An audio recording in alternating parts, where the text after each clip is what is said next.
match, when we saw Oregon played as the first map, it was actually a 5-4 a 6-4, or a 7-5. I don't know. Went to overtime. Yeah, I don't know why I'm mixing that up. But it's a 7-5 in favor of Guidance. They went to overtime, but they managed to win it in the end. So Guidance, having won here on this map already today, might be feeling pretty comfortable going up against paiN. First ban going to come out, and it's going to be Lion. Already gone. Habana will be the follow-up. For the second time today on Oregon, we will not have a Habana open up drop-downs. Yeah. Or anything for that matter. We still have the Maverick, so it's possible to see both operators being ran together. Maestro as well will be banned out. We saw in map 3 where both Maestro and Echo were banned. So paiN will get to decide, and we'll see if Mira will be the last ban, which would be your standard. No, yeah, there you go. Echo again. Yeah, so not necessarily a surprise there. They're both extremely strong operators in general. This is, to some extent, the anchor metagame, where you have a lot of those 3 armor, 1 speeds that are staying on the site, holding in from the back, and they make things so much more complicated for the attackers to go in, and that's why it's a very technical metagame right now. Be it the traps that are set up by the defenders, the information that's being gathered using Evil Eyes or Yokai drones, or bulletproof cameras. There's a lot of work to be done for the attackers, and well, in here, at least they'll remove 2 of those important operators. So the Monty being pulled out here by aconite, an operator we did not see at all in a previous matchup throughout all 3 maps. And we'll see Mira being allowed in play. So we head down to basement for laundry in our very first round in this best of 3 series. Remind you, it's not standard best of 1 Pro League. It is best of 3. You have to win 2 of these maps, no matter what. Let's start things off.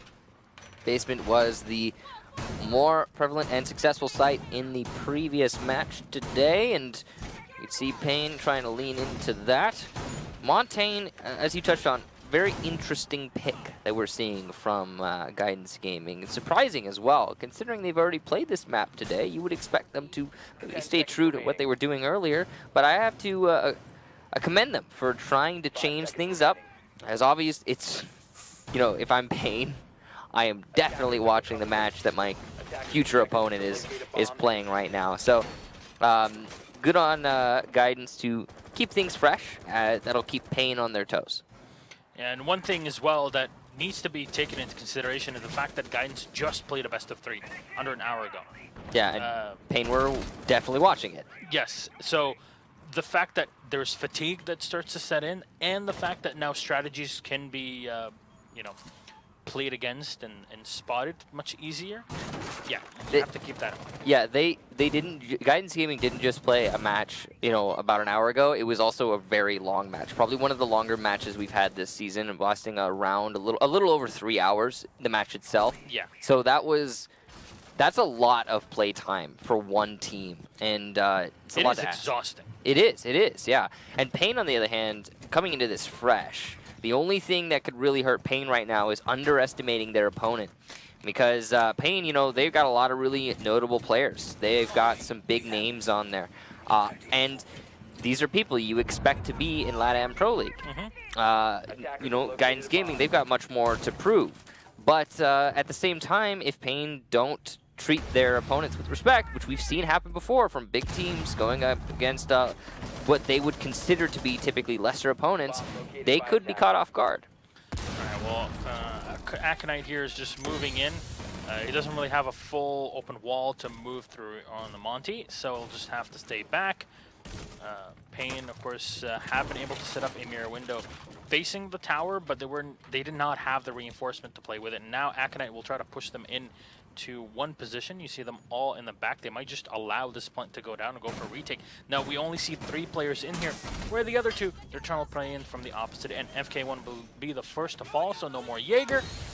But the Mute's also trying to rotate around. NXT will take a bit of damage here. The long-range game will not work out for him, but actually, I say that. He does hit Aconite and actually takes down the Monty, but they run right into Miracle, who gets the easy kill onto 9XT. 4v3, but GCR is ready. And he turns it into a 3v3, sitting behind a soft wall. Revolt is in as well. GCR will get one more, as now they have to save their teammate from potential death. C4 might get thrown out here as the diffuser will get set. Yeah, there you go. Hey, Highs is trying to set it in. He pulls back at the last second, and the C4 will not connect, but a lot of damage has already been done to the Capitao. Plush is ready, and he'll get the kill on GCR. 2v2, and Revolts finds the head. Plush is down and spawns from above a meeting hall. Quick rotation to the top after the kill. And that is that. paiN will take the very first round. The Monty, big pick, did a lot of work, but ultimately the experience of paiN allowing them to keep calm under fire, rotate away from the site, and play in better positions. That's exactly what you should be seeing from PL Team. Yeah, I got to say that Montaigne, while he did push the paiN players into odd positions, he also didn't really accomplish anything other than that. And it didn't hurt the paiN defense whatsoever. We saw one player die as he attempted to rotate after the Montaigne was felled. But other than that, yeah, the Monty didn't really accomplish anything. He didn't get to use his smokes. The ADS caught his first one. The second one never went down. And the defuse plant, this is the really curious thing for me. Where was the defuse plant? Well, we had the Montaigne in the face of the defenders for a solid 30 seconds, and all the while Thermite's just chilling. Yeah, you know? He had a lot of opportunity there, and he didn't. The site was open open for a solid 20 seconds. Yeah, 20 to 30. Yeah, I mean, you'll go. If we're being safe, 20, but I would say 30. Yeah. And we had smokes down at times. We had, you know, firebolts down from the Capitao. So much being used to allow for a plant, and nope. Aconite's just chilling. He's waiting, and I'm not sure what he's waiting for. Did not work out for him. Did not work out for Guidance Gaming. If the diffuser had been planted, that could have been a different round. But in the end, paiN Gaming played it right. They really paced themselves perfectly, and they forced Guidance to come to them. And yeah, Guidance could not win the fights. So 1-0 to paiN Gaming, and they'll go to the top floor. All right, the smoke here of 9XT just reinforcing up in Kid's bedroom. So nothing much that is out of the ordinary. Revolts will set up a mirror window as well to have info on the big window. FK1 is in. paiN Gaming. Interesting thing is that they are not bringing neither Mute nor a Bandit, but they have GCR on the Pulse, an operator that was banned beforehand in the Guidance matchup against Red Devils. You see, a Pulse can be a very strong operator if left unchecked. And there is 2 more sets of C4s to be played with Revolts and Spawns as well, paiN. So if you're Guidance, you really want to be clearing that kitchen. What a lot of teams will do, you know, in Latin America or EU or NA, is come in from small tower and clear out the kitchen through there. Unfortunately, that's not the case, and Guidance just leave their flanks completely open, which might come back to bite them pretty darn hard later on, as those C4s are not things you want to mess with. Latin America very well known for that, and paiN especially with their even olden days with these sorts of C4 plays from the bottom up. Yeah. We haven't seen Pulse be very utilized today. He was banned for a game. Yeah. And the other he two was not utilized at all in the other two, maybe like once. I don't think at all, really. It was kind of ignored, really. It was weird. But definitely a very powerful operator. Alpha going to be opening up the top of White Stairs, the best of his ability, using that Ash charge on the rappel. You can see that the player inside a meeting hall has been droned out. That Spawns, and Miracle just above is looking for the frag. He sees the feet, the opportunity is there, and he miraculously misses. So many shots, and Spawns will walk away with a sliver of HP. That's... Oh, you sneeze on Spawns and he dies. But ow, how is he alive? All right, so paiN kissing their lucky stars. Really happy about that. And GCR will be calling out quite a lot of information for his team. Of course, still able to play Pulse downstairs. It's a great position to have him right now. Only 40 seconds left as Spawns left to his own devices. Will take down Highs. You gotta finish him off. FK1 will go down. 9XT and Revolts, though, answer back, and they answer back quite a lot harder. 9XT is very low, as well as Spawns, both on 1 HP. GCR, though, gets a C4 onto Alpha, and what a shot from the smoke. You really got to finish off those damaged players. paiN Gaming, 2-0. Hot damn, 9XT. There you go. He still got it, man. That's a beautiful flick there. I actually haven't seen 9XT since we were in Sao Paulo, and I kind of miss him quite a bit. We'll definitely be seeing him in Rio. I mean, yes. Even if he, no matter what, you're going to probably see him in Rio. Yeah, we've already seen all the announcements that were tweeted out by R6 in Brazil, and they're like, you know what? We're going to bring out as many of the players in the teams as possible. If they are not participating in the event, they'll at least be there. There'll be signing sessions. People can meet them. There's a lot of personalities as well coming from Brazil in terms of Siege and gaming in general. It's a huge event, a huge congregation of esports and gaming fanatics. So I'm very, very happy and excited to be a part of that.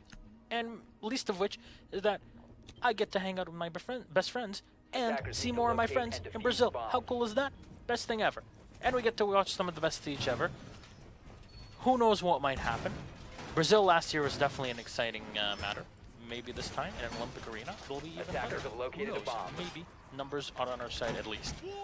So now, before we head to that, as the excitement kind of starts to pump through us, with only 2 weeks separating us from the Rio finals. I know it's been a while. paiN Gaming will set up their third round here on the defense. And, well, they're going to go for tower this time, which means you have to watch out for T3. Hold it off for as long as possible, and make sure you don't lose it, because if you do, it's not going to be a fun time for you on the defense. Guidance, though, bringing the Capital. Great way to open yourself back into the second. And some teams prefer kitchen, some teams prefer tower. Clearly, paiN is of the latter group, and because of that, as you say, they will have to rely quite heavily on spawns. Okay, never mind. On whoever decides to play the top floor, if anyone decides to play the top floor, of course, as you said, referred to as T3. A very important position, and if GG are able to get it without any contention, that would be very, very good indeed, sir. Now, they're looking for the angles right now, expecting somebody to be up there, but there isn't anyone. So they might be surprised when they are able to easily push their way into T3. It doesn't even look like paiN are really trying to contend it that much. They have some barrels pointing up. It's definitely not a reliable way of holding that T3, though. And you know what I like about paiN is the fact that not just are they holding from the bottom up, but they're also making sure they have info on the window in T2. A lot of teams kind of forget that you can get easily shot from there. Yeah. And if there's nobody watching the window, it's an easy position for the attackers to go through. It also looks like GCR is trying to run out, but he will be unsuccessful. No one to shoot in the immediate vicinity outside of that construction tunnel.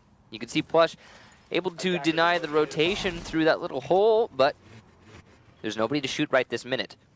And GG are setting themselves up fairly well. They have managed to, I think, determine that there is no one on the top floor of tower, T3. But they aren't going to be able to take any action based on that information. FK will, I believe, no, not aware of Highs, who's just on his window, and because of that, spawns will go down on the main stairs to Highs. That's a great position there for the Thatcher to get that kill. FK now aware, though, and he will be holding the angle. 9XT takes down Alpha, and here comes the actual push into the site. C4 prep from Revolts, but he will switch to the MP5 and get a kill. And what a sweep from paiN Gaming. We only saw one of them, but quite a quick succession of kills there for them, and a complete mop-up. I mean, it's done. Round's over, 3-0. And this is the thing. If you look back at Guidance versus Red Devils and review the match, what you get is Guidance relying a lot on frags, relying on opportunities that are presented to them by their opponents. Unfortunately, this doesn't really work here because paiN are no strangers to sitting down and waiting until their opponents come into them. You're on the defense. You have the advantage. Hold your angles. Don't get over-aggressive, and you'll be good to go. And they know how to time every move there. I mean, look at that first round. When the Montaigne was in the face of paiN Gaming, they weren't losing members. Why weren't they losing members? Because paiN Gaming knows how to play around a Montaigne. Yeah. You know, they've been in Pro League for a while. They know their stuff. And yeah, they they just played fluid. They ran away from their opponents when it was necessary. They engaged when it would be practical, and they were really good at gauging that. So, and that's it. That's the end of that. paiN are good at understanding their opponent and playing around them. All right, round number 4 here. Can paiN extend their lead by an extra round, or will Guidance Gaming be able to guide themselves into a better position? We'll see, I guess. Okay, they can technically call for a rehost right here. What happened? I missed it. FPS bug. Okay. That's what I can understand. We'll see what happens. Again, looks like we have ourselves a good old rehost. So what is squad, and we'll see how they continue to play. Already up 3-0. We're finally getting back into Oregon. It's going to be, like we said, a basement defense followed very likely by a top 4 defense if paiN are successful once more. All right, spawns with the 6th pick here off the mute into the Valkyrie and the Ashe into the Ying. I'm pretty okay with that. You know, we mentioned it before. Operators that really disrupt your opponents are great to have when they're not banned, which means the Monty, the Ying, you know, potential Blitz. These operators, they offer quite a bit for your team, and in this case, we're going to see the Ying. Maybe Guidance, they'll actually find the way to come in here because, you know what, Ying has been proven to be an extremely powerful operator if put in the right hands, and there's quite a few players in all of all 4 regions here that have been able to harness the power of our Hong Kong operator to her maximum potential. So maybe this is what Guidance have been looking for. They played the Ying in their previous matchup, and they ended up losing her literally at the first few seconds on this attack here in Oregon, which was their linchpin on the attack. Maybe here that'll be the different one. paiN are just setting up, and they will yet again utilize the old tried and tested Latin American way of defense all the way up top in the bedrooms, delay things as much as possible.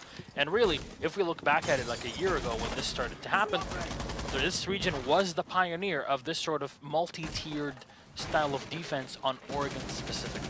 Yeah, it has mixed success, but the same kind of mixed success that just, hey, playing in Meeting Hall or just playing in the basement does. You know, it really is, what's your favorite flavor? Go for it. Yep. You know, blueberry, strawberry, raspberry, it's up to Anything you. but vanilla. Yeah, well, no, hey, I like vanilla. It's too vanilla for me.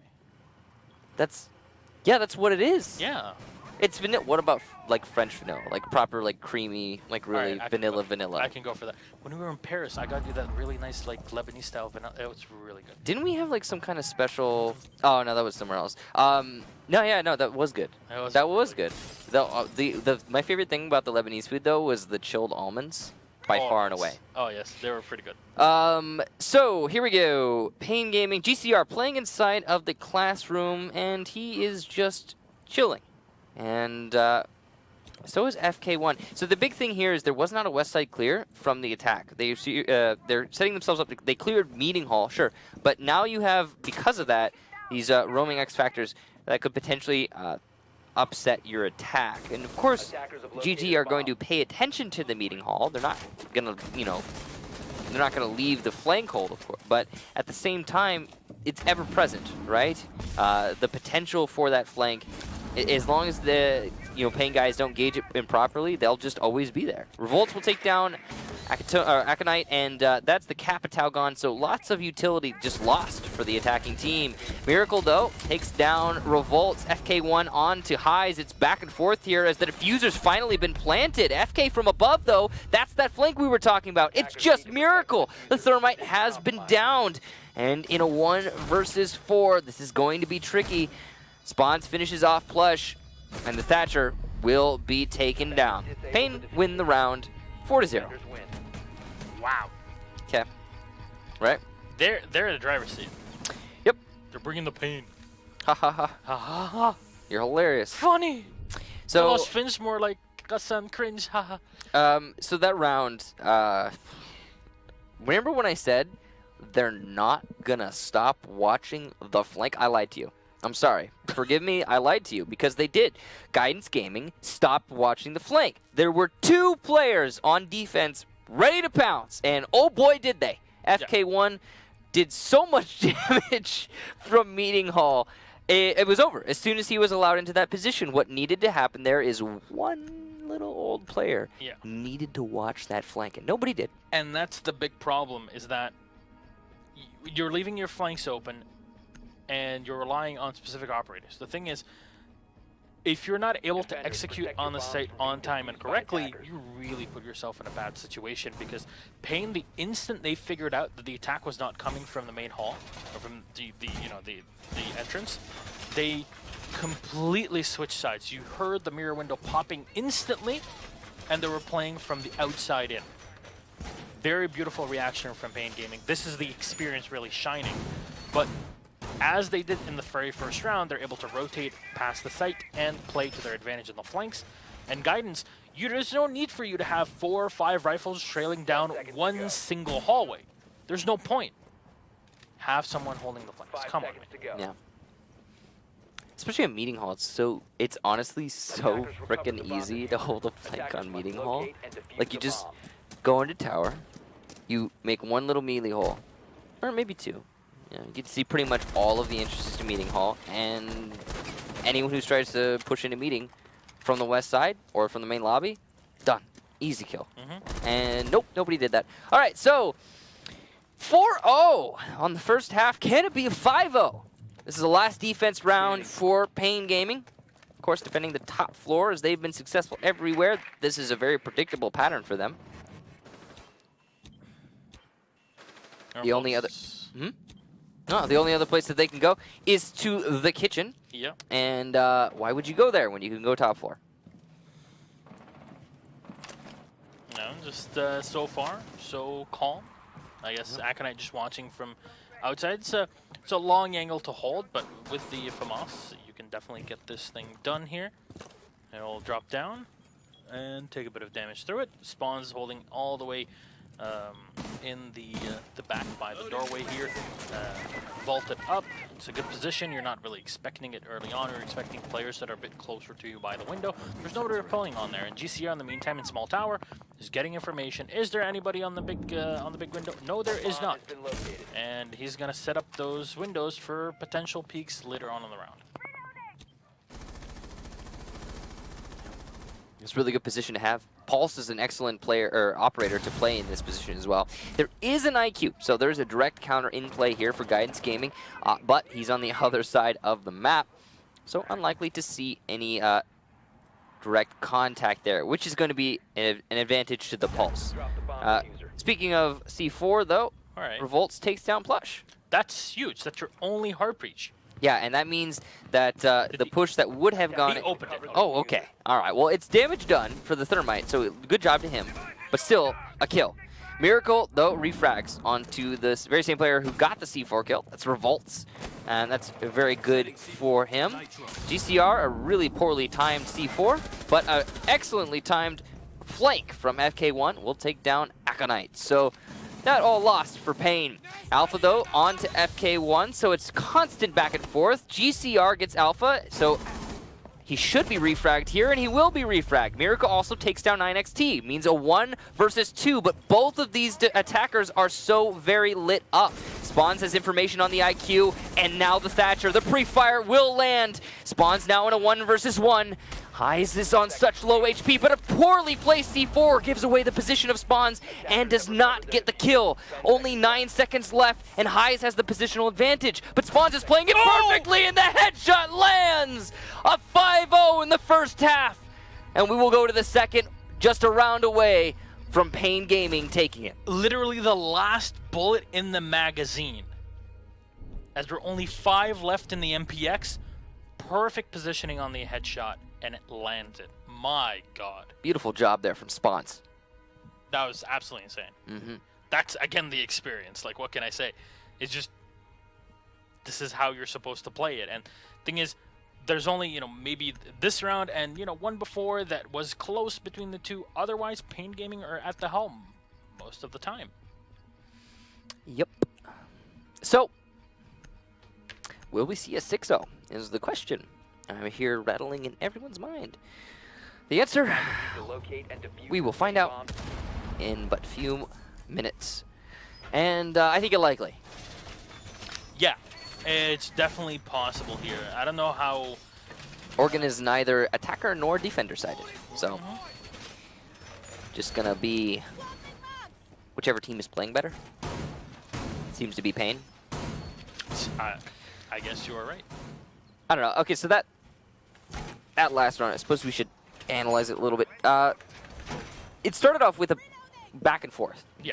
Every single time paiN would get a kill, Guidance Gaming would get a kill in response. And it ended up being Guidance Gaming getting 2 in a row that put them in the driver's seat, that put them in the lead. They had control. But Spawns, being the clutch player that he is, he clutched it. And that's all there is to say. No, Guidance Gaming, they got the advantage. They fought for it. But they couldn't lock it out. Yeah, they peaked him 1 by 1, and when you have a player of that caliber facing you, it's not something you can really rely on, I guess. But paiN Gaming, interestingly enough, in this round will be bringing the Jackal here with spawns, so he can easily watch for any potential flanks or any just potential roamers that are set up for the Inox. It, of course, is a strong tool to use. 9XT on the Thermite this time around, GCR on the Sledge. So they're bringing that dual soft breach, but also have spawns with the ITA-12 just if they need something of a lighter breach potential. Spawns just walking in, clearing out, and instantly finding the Valkyrie cameras that are hidden in and around the map. The wall is left unreinforced from Meeting Hall, so it's all open from there. 9XT in the meantime will breach into the closet and not really wasting any time. Minute 48 and the checklist is done. Now paiN Gaming can walk into the site if need be. Now, I've also got a player positioned on the west window. That's going to be FK1. He is going to be instrumental in disrupting the defense as his teammates attempt to push into Generator. The optimal operator for this position playing on Zofia. He can use his lifeline, Gishmatz, to hurt this hold as much as he please when the right moment comes around. Miracle, though, in the position to deny this push as the Valkyrie. He's got a C4, and he's got plenty of pre-opened holes. He can deny a plant and a vault through that window in the hallway. Aconite and Alpha both get their own kills. GCR going for a nade, trying to even things out, but it will not land. The second one does a little bit of damage, but not a kill, so not exactly the optimal result. Spawns laying down the smokes to attempt to cover the push into the Generator room, but Miracle from below uses his C4 to stop that push dead in its tracks. 9XT cannot push in because of the gas canisters, and from behind he will be flanked. Miracle gets the kill from below, though, before that could even happen. And it's all up to Spawns in a 1 versus 5. No 6-0. Guidance Gaming get their first round. Yeah, the man that clutched the round previous to this will have to do it all over again here in a 1v5, and unfortunately for him, nope, that is not possible. Miracle's holes were opened up perfectly here, just had a perfect angle on anybody walking in, and just, I have to say, the preparation from Guidance was definitely much more set in stone than what we saw on their attacking side. So maybe this is what they require. This was very thorough. Yeah. So, well done to Guidance Gaming. Very thorough setup. Like the holes that they did. Like I said, I really have to hand it to Miracle for that round. Did a lot of work from that position underneath.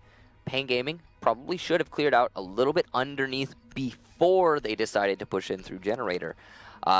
Most teams will have something in play to account for that C4 from below. They didn't clear him out, and they just left the Valkyrie downstairs. And that's what cost them. Yeah, I think maybe they got a bit too cocky. Maybe, it's possible. I mean, either way, they lost the round. And now they're going to be attacking onto a kitchen defense. So this is what Guidance Gaming did in the first match on Oregon. When they were on defense, they went top floor, then kitchen. And then they never went kitchen again because they were not successful on it.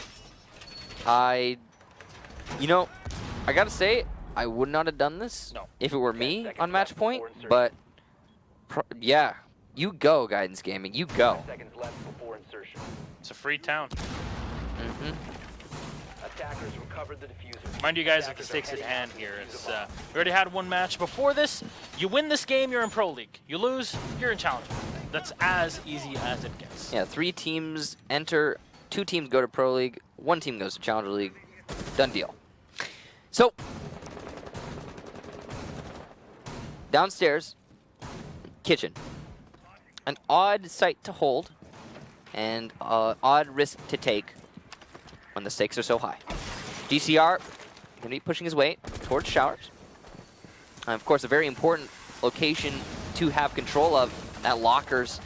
Castle barricade being broken. Now, some people might say, hey, you want to have that castle barricade to help cover your push into the site.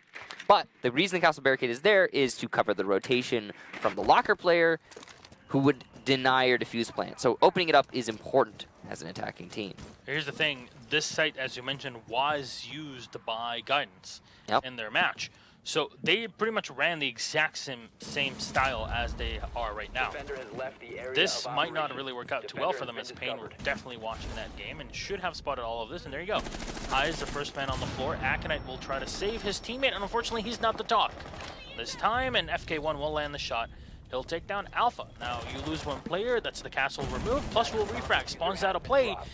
You lose the Jackal, but it's not at the end of the day. FK1 taking down Highs, that's a big kill on the smoke.